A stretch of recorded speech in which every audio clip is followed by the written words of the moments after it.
السلام علیکم ورحمۃ اللہ وبرکاتہ۔ محترم ناظرین، یہ رات عشاء کے بعد کے مناظر ہیں۔ یہ لوگ جو آپ کو نظر آ رہے ہیں یہ حرم شریف میں داخل ہو رہے ہیں اور یہ لوگ عشاء کی نماز پڑھ کر واپسی جا رہے ہیں اپنے ہوٹلوں کی طرف، وہاں جا کے آرام کریں گے اور یہ آنے والے لوگ ہیں۔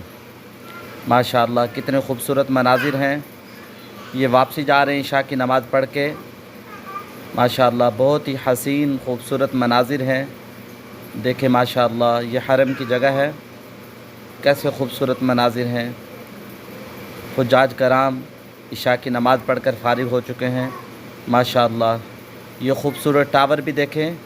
ماشاءاللہ رات کے 9 بج رہے ہیں۔ خوبصورت مناظر آپ دیکھیں ماشاءاللہ۔ اللہ قبول فرمائے۔ اللہ تعالی ہمیں بار بار اپنے گھر میں آنے کی توفیق نصیب فرمائے۔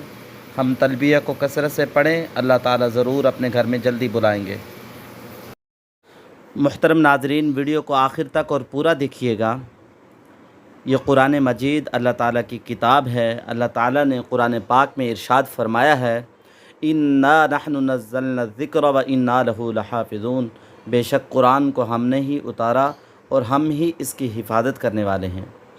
محترم ناظرین، سعودی عرب والوں نے بہت خوبصورت طریقے سے خوبصورت قرآن پاک کو، ہدایت کی کتاب کو احسن طریقے سے ایک احسن ریل کے اندر رکھا ہوا ہے۔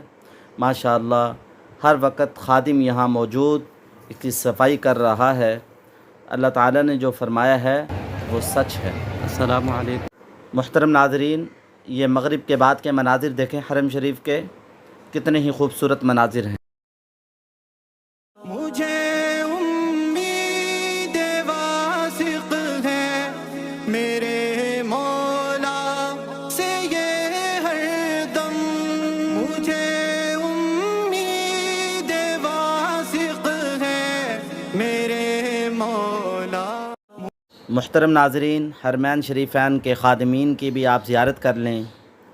جن کو اللہ تعالیٰ اپنے گھر میں بلاتا ہے وہی لوگ اس در پہ آتے ہیں۔ یہ وہ لوگ ہیں جن کو اللہ تعالیٰ نے بلایا اور پسند کیا اور اپنے گھر کے اندر صفائی کی توفیق عطا فرمائی۔ کتنے خوش نصیب ہیں یہ لوگ۔ ابھی تھوڑی دیر میں اس جدید مشینری کے ساتھ صفائی کریں گے۔ محترم ناظرین، یہ فجر کا وقت ہے، قرآن پاک کی زیارت بھی کریں، اذان کو آخر تک سنیں، اور یہ بہت قیمتی وقت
حي على الصلاة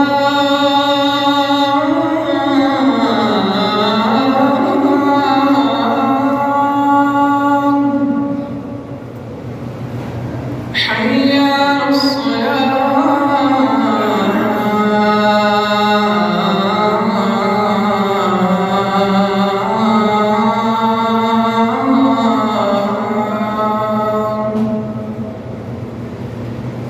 حي على الفلاح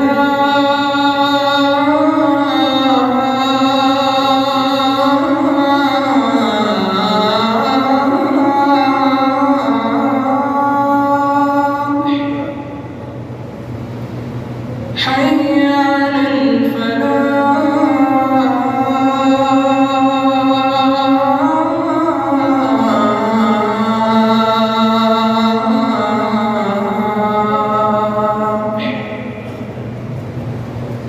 الصلاة